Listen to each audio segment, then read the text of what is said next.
Bonjour à tous, avec l'aide de Dieu nous allons étudier le Rambam Ilchot Bet Aprira, les lois du temple, Perek Shmini, le 8e chapitre, Halacha Aleph. Shmirat HaMikdash Mitzvot Aseh. Garder le temple, c'est un commandement positif. Ve'af al pi she'en sham pachad me'oyev ve'lo mistim, bien qu'il n'y ait pas de peur, ni des ennemis, ni des brigands, she'en shmirato la kavod lo. La seule raison pourquoi on garde le temple, c'est pour l'honorer. Car ein dome pal torin she'esh alav shomrim. Ça ne ressemble pas un palais dans lequel il y a des gardiens, les paltorin she'en alav shomrim, un palais dans lequel il n'y a pas de gardiens. Donc le fait qu'il y a des gardiens, ça lui rajoute de l'honneur. Halacha bet, ou shmira zo mitzvat kol halayla. Cette garde-là, c'est uniquement la nuit et non pas le jour. Ve'ashomrim ma'kohanim ve'alevim, qui est-ce qui garde? C'est les prêtres et les lévites. Chez Nehemar, dont on apprend ça, quand le verset dit à Aaron, qui était le grand prêtre, Ve'ata, toi Aaron, ou vanecha, tes enfants qui sont aussi kohanim itach avec toi, lifne oel haedut, devant la tente d'assignation, donc le Mishkan. Kelomar, cela veut dire atem tiu shomrim lo, c'est-à-dire que vous, Aaron et tes enfants, vous allez garder le Mishkan. Varen Nehemar, il est dit que cet ordre Aaron, donc d'être devant la tente d'assignation, c'est pas juste comme ça pour être là-bas, mais c'est pour garder, d'où on apprend ça, parce qu'il y a écrit Veshamu et Mishmer et Oel Moed, que eux, Aaron et ses enfants vont garder la garde de la tente d'assignation. Donc on voit que les Kohanim doivent garder le temple, le sacré, le sanctuaire, la tente d'assignation. Fennemar, il est dit, Ve'achonim, ceux qui campent, Kedma à l'est, Lifne Oel Moed, devant la tente d'assignation, Mizracha à l'est, Moshe ve Aaron ou Vanav, Moshe, qui est un Lévi, Aaron et ses enfants, qui sont Kohanim, Shomrim Ishmeret, Amigdash, qui gardent la garde du sacré.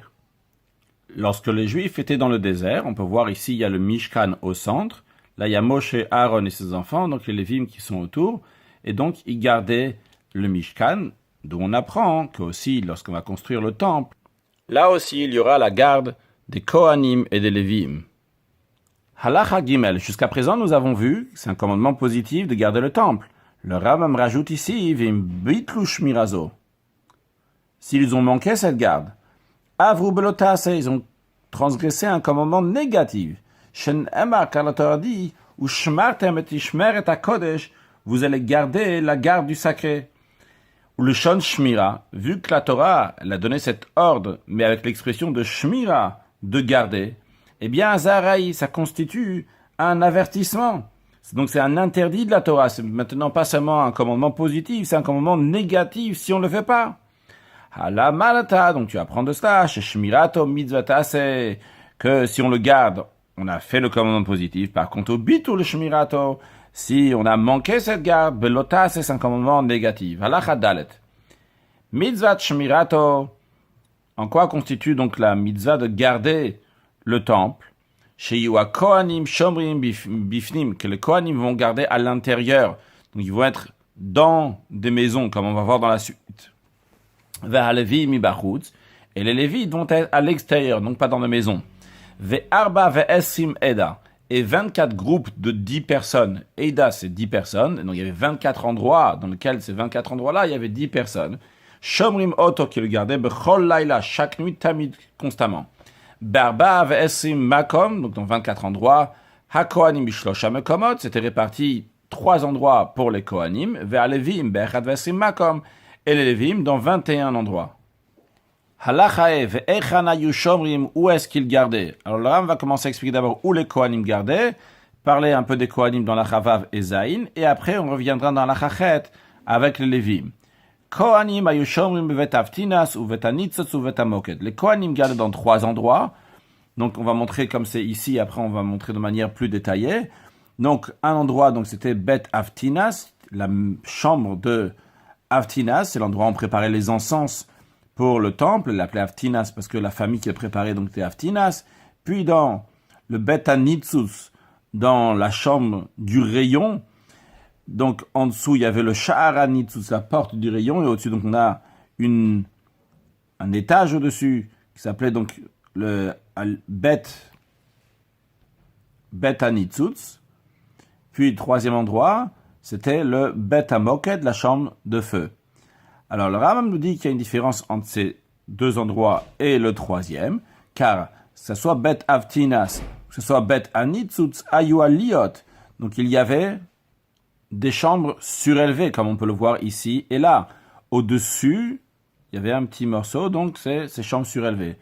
Par contre, ce qui concerne le Bet HaMoked,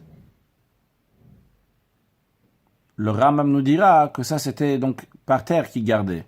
Continuons d'abord sur le texte. Ayu Aliot, Bnuyot, qui était construit Betzat Shar et Hazara, sur le côté, à côté de la porte de la Hazara. Ça c'était à côté de la porte qui s'appelle Shar HaMaim, et ça c'était à côté de la porte qui s'appelle Shar HaNitzutz, qu'on verra dans quelques instants dans d'autres images. Ve'harovin ayu shomrim sham, les jeunes Kohanim gardaient là-bas.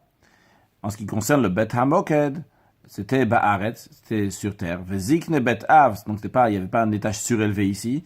Ve'zikne Bet Av shel oto hayom, et les personnes âgées du Bet Av de ce jour-là, c'est-à-dire dans le Bet HaMikdash, il y avait les Kohanim qui travaillaient. Les Kohanim étaient partagés en 24 groupes. Chacun travaillait une semaine et chacun de ces groupes-là était partagé en 6-7 groupes.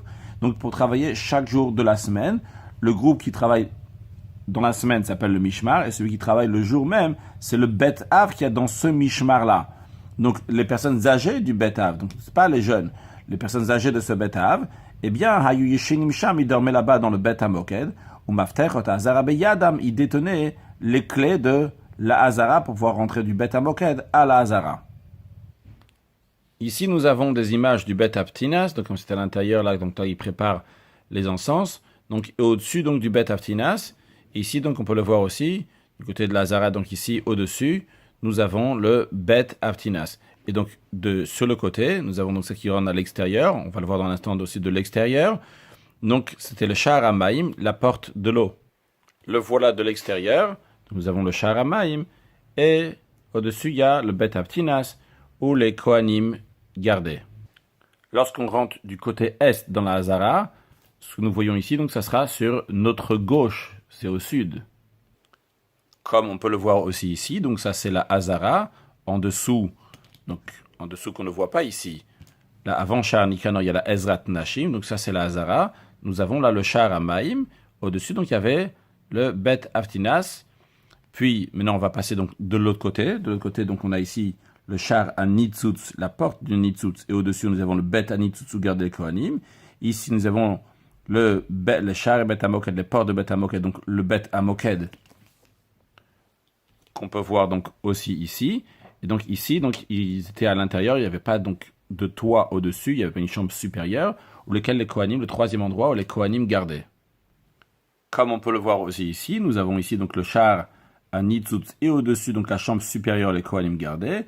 Puis après ici le Bet HaMoked avec la porte donc du Bet HaMoked qui rentre dans la Zara où les Kohanim gardaient. Donc nous avons trois endroits. Nous avons donc ici le Bet Avtinas, nous avons le Bet HaNitzutz et dans le Bet HaMoked. Si ça peut aider encore une image, nous avons ici, on voit juste un petit aperçu du Bet Avtinas, le Bet HaNitzutz et le Bet HaMoked. Donc nous avons bien vu dans Halachae où est-ce que les Kohanim gardaient. Maintenant voyons plus de détails sur la garde des Kohanim. Lo hayu ha-Kohanim ha-shomrim yeshenim bigdei kehuna. Les Kohanim qui gardaient lorsqu'ils dormaient avant la garde ou après la garde, d'après certaines explications, c'est ça l'explication quand ils dormaient avant ou après, ils dormaient pas mais bigdei kehuna avec leurs vêtements de prêtise, de peur qu'ils vont émettre un gaz qui est déshonorable lorsqu'ils ont les vêtements de prêtise et ils ne sont pas conscients puisqu'ils sont en train de dormir. Elle avait cap limnotam, seulement ils devaient les plier pour que les vêtements vont être beaux, ils ne vont pas être froissés. Ou manichin otam keneged rachem, ils les mettaient à côté de leur tête, ils ne mettaient pas leur tête dessus, vu que c'est pas honorable de mettre la tête dessus. Et en plus, surtout, il y avait un des vêtements, des 4 vêtements que le Kohen avait, qui était la ceinture, qui était fait de lin et de laine.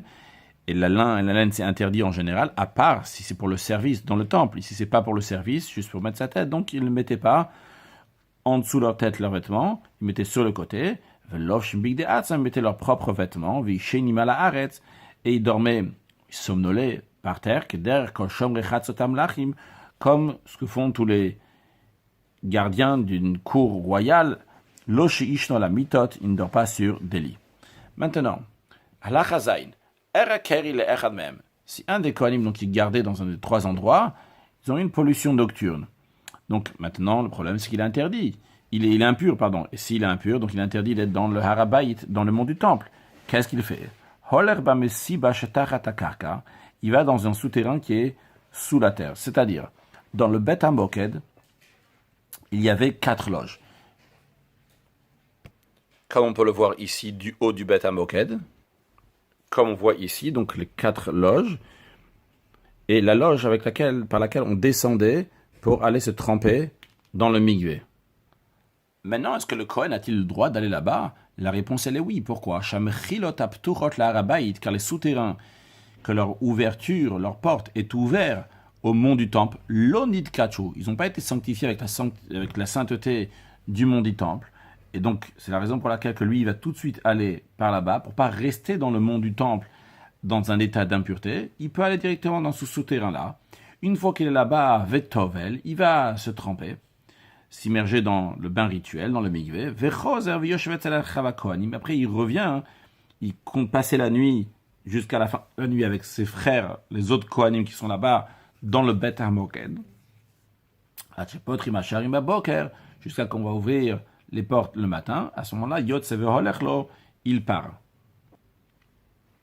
Quelqu'un qui s'est trempé dans le bain rituel, après s'être trempé dans le bain rituel, il est appelé un Tvul Yom, ça veut dire qu'il est Tovel, il s'est trempé aujourd'hui, il s'est trempé, mais il doit attendre la fin de la journée pour devenir pur. Donc là, en effet, dès qu'il a eu sa pollution nocturne, il est descendu par un souterrain. D'après le Rambam, c'est pas obligé que ce soit des marches comme il y a ici.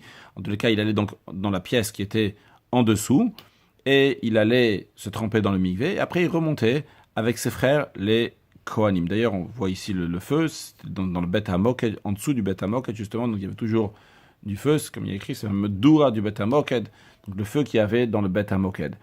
Donc il appelait un Dvulium. Le Dvulium, il a le droit de rester dans le Harabaï, dans le mont du Temple. Il repart quand même le matin, vu qu'il ne peut pas servir, il peut pas rentrer dans la Hazara, et il ne peut pas servir avec ses frères les Kohanim. Il attendra le soir, et uniquement après le soir, donc le lendemain, il pourra travailler à nouveau dans le Bet HaMikdash. Halachachet. Jusqu'à présent, nous avons vu où est-ce que les Kohanim gardaient dans le Bet HaMikdash. Maintenant, dans la prochaine Halachachet, le Ram va nous dire 18 endroits où est-ce que les Kohanim, les Lévim gardaient, et après dans l'Achatet, encore 3 endroits où les Lévim gardaient, 18 plus 3, ça nous fera le compte, on sera à 21. Alors, avant de voir sur le texte du Rambam, on va dire oralement ces 18 endroits. C'est simple à se rappeler, il y a 5 portes et 5 portes, 4 coins et 4 coins. Les 5 portes, ce sont les 5 portes du mont du Temple. Ici, dans l'image, nous avons le mont du Temple, nous avons donc une porte, 2 portes, 3 portes, et encore 2 portes. Donc, en tout, ça nous fait les 5 portes. Puis après, nous avons donc la Hazara. Je ne vais pas dans l'ordre comme le Ram le présente, je fais les portes. Donc, nous avons les portes du mont du Temple. Puis après, dans la Hazara, nous avons 7 portes. Il y a ici 2 portes sur lesquelles il n'y avait pas de Lévim. On verra après pourquoi. Donc, il y a ici cette porte-là et cette porte-là sur lesquelles il n'y avait pas de Lévim. Donc, on a 5 portes qui sont gardées par les Lévim. Donc, on va commencer par là. Une porte, 2 portes, 3 portes, 4 portes et 5 portes de la Hazara qui ne gardaient pas les Lévim. Juste à noter, pas s'embrouiller, ici, là, dans l'image, nous n'avons pas la Ezrat Nashim. Quand on parle de la Hazara, comme on l'a déjà mentionné plusieurs fois dans les cours précédents, la Hazara tout court, c'est cet endroit-là d'après le Rambam. Donc, dans la Hazara, il y avait 7 portes, il y avait 5 qui gardaient. Donc, nous avons déjà 10 Lévim. Puis après, les coins. Voyons les coins. Les coins intérieurs du mont du Temple. 1, 2, 3, 4. Puis après, les coins de la Hazara. Donc, 1, 2, 3, 4. Dans la Hazara, c'était à l'extérieur. Non pas comme le mont du Temple, que les gardiens, les Lévim, étaient à l'intérieur, et non pas à l'extérieur. Par contre, dans la Hazara, ils n'étaient pas à l'intérieur, ils gardaient à l'extérieur. La raison est simple, vu qu'ils pouvaient s'asseoir lorsqu'ils faisaient la garde, et dans la Hazara, on a déjà appris avant, d'un cours précédent, qu'on n'a pas le droit de s'asseoir dans la Hazara. Donc ici, ils étaient à l'extérieur de la Hazara pour pouvoir s'asseoir. Donc, avec 5 et 5 portes, 4 et 4 coins, nous avons déjà 18 endroits où les Lévim gardaient. Juste pour voir ça avec une autre image, bien qu'elle n'est pas très exacte, d'après l'opinion du Rambam, cette image. mais nous avons donc les 5 portes qui sont autour de la muraille du Har Habaït. Là, on voit une ici de ce côté-là. Donc en tout, il faut en compter 5. Puis après, nous avons donc les 5 portes de la Hazara. Donc une, on a dit 2, 3, 4, 5. Ils ne sont pas exactement à la place qu'on a montré tout à l'heure. Et les 4 coins, donc à l'extérieur, c'est ici, ici, ici et ici. Et les 4 coins, donc, du mont du temple. Sur le texte, où est-ce que les Levim gardaient? Al-Khamisha Sharer Abayit, sur les 5 portes du mont du temple. Val Arba Pinot Avmitoch, sur les 4 coins intérieurs du mont du temple. Val Arba Pinot Hazara, sur les 4 coins de la cour de Hazara du Beth Hamikdash. Mi Bachutz, à l'extérieur. Pourquoi? Sur les chefs Hazara, parce qu'on n'a pas le droit de s'asseoir dans la Hazara. Val Khamisha Sharer Hazara, sur les 5 portes de la Hazara. Chutz la Hazara, à l'extérieur de la Hazara, il gardait. Pourquoi 5 et non pas 7? A priori, il y avait 7 portes. Donc, il devrait y avoir 7 gardiens de Lévi. Ou en autre mot, pourquoi il n'y avait pas de Lévi qui gardait à la porte de Beth Hamoked et la porte de Shar Hanitzutz? La réponse, elle est Sharia Kohanim Shomrim al Shar Hamoked val Shar Hanitzutz, car les Kohanim gardaient sur la porte du Moked et la porte du Nitzutz. Donc il n'y avait pas besoin que les Lévis vont garder, d'après le Rambam. Areshmona Asar Makom, en tous les cas, donc nous avons 18 endroits. Halachatet. Ve'od Shomrim belishkat hakorban. En plus de ça, il y avait aussi, donc, il nous reste encore 3 Lévim. Où est-ce qu'ils gardaient? Eh bien, qui gardaient un dans la loge du Korban. D'après certains, il s'agit de la loge de Tlaïm, donc ce qu'on voit ici, donc Lishkat Atlaïm, dans lequel il y avait des agneaux, et juste à côté, donc il y avait une porte. Non, ce n'est pas qu'à côté il y avait une porte, c'est qu'ici, dans la Lishkat Atlaïm, il y avait une porte, donc cette porte-là, on l'a déjà comptée avant pour le Lévi. Donc il s'agit ici, là, ce qu'on voit en jaune, donc Lishkat Atlaïm, ce qui est appelé donc Lishkat Akorban. Là-bas, il y avait un Lévi qui gardait. Juste à noter que ça, c'est une explication. D'après d'autres, on ne sait pas où c'est la Lishkat Akorban. C'est pas le Rambam qui a dit que c'est ici Lishkat Akorban. C'est une explication. D'après d'autres, on ne sait pas où elle est. C'était peut-être une autre. Ob Lishkat Aparochet, dans la loge dans laquelle on cousait les parochet, les rideaux, les tentures pour différents endroits dans le temple. Cette loge-là, on ne sait pas où elle est. Vachor et Betakaporet. Et il y avait donc une loge ici que nous avons ici qui est derrière le Bet HaKaporet. Kaporet, c'était le couvert qu'il y avait sur l'arche qui était dans le Saint des Saints. Et donc la loge qui est derrière le Bet HaKaporet, donc c'est la loge qui est derrière le Saint des Saints. Donc les 3 autres endroits sont la loge de Korban, la loge du Parochet et derrière le Bet HaKaporet. Donc celle du Bet HaKaporet, c'est clair, c'est ici. Celle du Parochet, on ne sait pas où c'est. Et celle du Korban, certains disent donc que c'est ici. Et là, donc il y avait une porte où le Lévi gardez.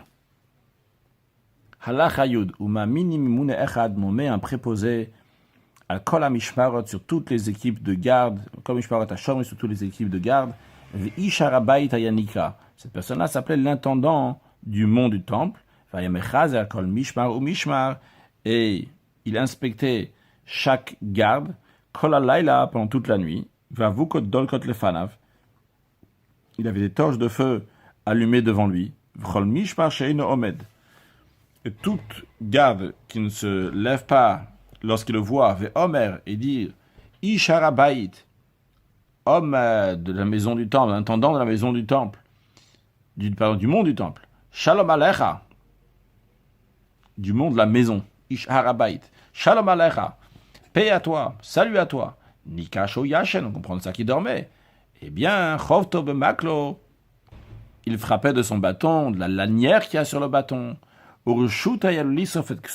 Si ça se répétait plusieurs fois, eh bien, il pouvait même brûler ses vêtements. À tel point que les gens qui étaient à Yerushalayim, ils disaient Makol Ba'azara.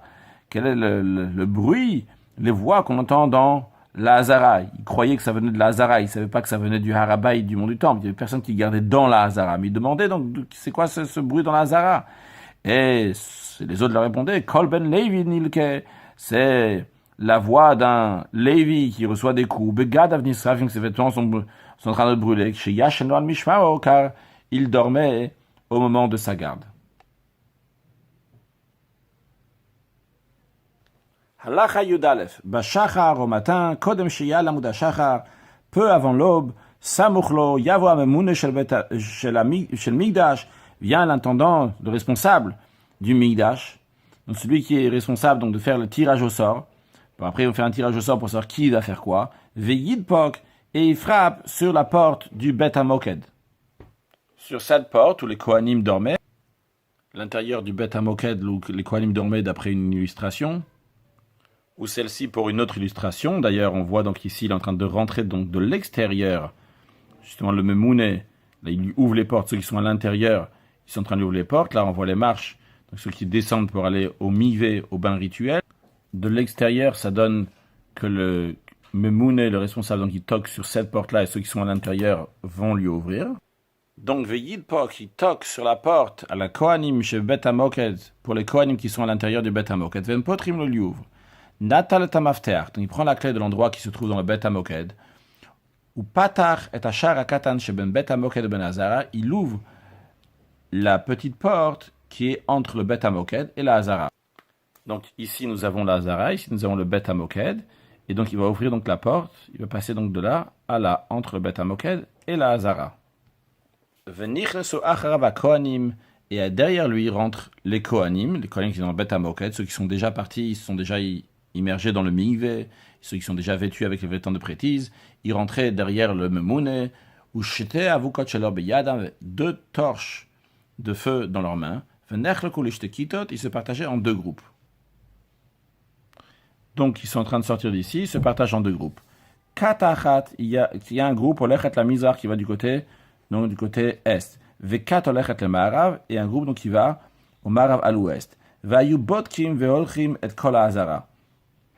Il traversait toute la Hazara en l'inspectant pour être sûr que tous les accessoires ils sont bien à leur place, pour être sûr qu'il n'y a pas peut-être un sheret, un reptile mort qui se trouve là-bas qui rend impur. Jusqu'à que les deux groupes, ce soit ceux qui sont partis à l'est, ceux qui sont partis à l'ouest, vont arriver l'imkom bet osechavitim à l'endroit où on faisait les chavitim, donc c'est les galettes, donc qui étaient donc pour le Kohen Gadol pour qu'il fait son sacrifice, donc une partie qu'il offrait le matin, une partie qu'il faisait l'après-midi. Donc, c'était mis là-bas, donc ça se faisait là-bas dans l'endroit de Bet Osechavitim. Bet Osechavitim se trouve à cet endroit-là, comme on a déjà appris avant, qu'il y avait ici, donc là c'est le Sha'ar Nikanor, il y avait une loge à gauche et une loge à droite, celle de gauche, c'est celle dans laquelle on fait les Chavitim. Là, sur cette image, on est au bout de Ezrat Nashim, il y a les 15 marches, on peut voir une fois qu'on sera rentré à l'intérieur de la Hazara, le début donc c'est Ezrat Israël, ici donc sur le côté gauche, nous avons la Lishkat Osechavitim, donc la loge dans laquelle on fait les Chavitim, ces galettes-là, pour que le Kohen va les offrir sur l'autel plus tard. Donc les deux groupes se retrouvaient à cet endroit où on fait les chavitin, higdiou, une fois qu'ils arrivaient là-bas, et les deux groupes, on lui disait Shalom akol shalom, la paix, tout est en paix, tout va bien. Ve'midu ose chavitin, ils ont réveillé les Kohanim, donc qui fait les chavitin, donc c'est galettes, la sot chavitin, pour faire les galettes, donc pour que le Kohen Gadol va pouvoir les offrir plus tard.